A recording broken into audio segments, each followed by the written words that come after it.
Граѓаните имаат ниска доверба во собранието и пратениците, покажува истражувањето на програмата за парламентарна поддршка за работа на собранието.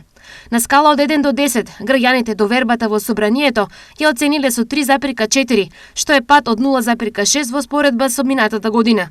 За да покажат одговорност пред јавноста, пратениците треба да размислат за етички реформи и реформи во кампањите, како и за поголем законодавен надзор, смета Роберт Скот Хислет, виш постојан директор на Националниот демократски институт. Граѓаните во Северна Македонија се загрижени што пратениците ефективно не одговараат на потребите на граѓаните и сметаат дека пратениците ги застапуваат нивните лични интереси 80%, интересите на политичките партии 75% и бизнес интересите 64%. Изјави Хислет.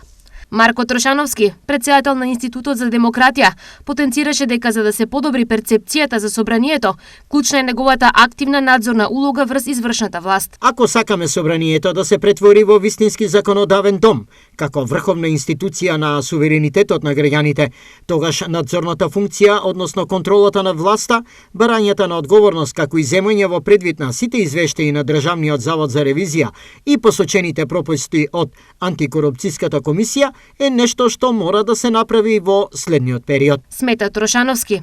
На скалата од 1 до 5, граѓаните за работата на собранието во 2022 година дале средна оценка од 2,2, што представува пат на скалата споредено со изминатите 4 години.